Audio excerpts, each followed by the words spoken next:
ali jedan manje. A daj reci, daj mi odgovori na ovo. Izvagaš, oba dva. Jedan čovjek stanuje na 26. katu i kad ide gore, onda uvijek pritisne onaj gumb od 6. kata, a ovaj ostali dio ide. Kaj su to, šufluni? Nisu, šparge. Šparge. Jadranka, za vrijeme večere ne mogu govoriti. Jedi sada. Mama, pusti je malo bar. Cijelo vrijeme priča, nije to malo. Nije ona kriva, ja pripovedam, ne? Furt. Da.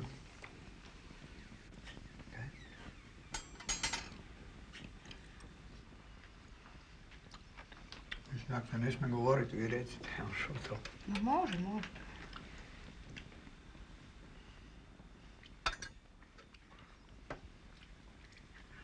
Bi ja mogao još ovih životinja.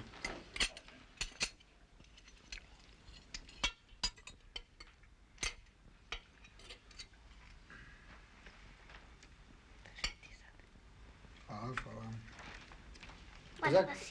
A zaki se vi ne sedite, zaki vi ne jedete? Molim vas, meni jedan.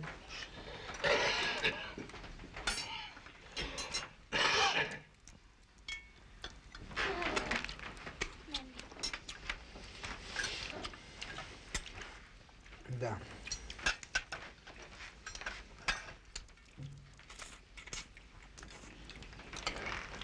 A jedan čovjek stanuje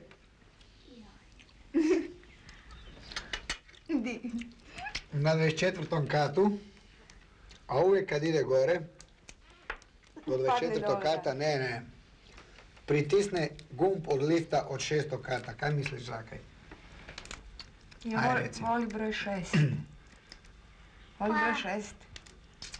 Evo. Pa... Znate vi? Ne znate.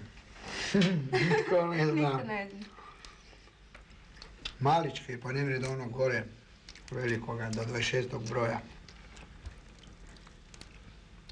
Kaj stane u neboderu? Da.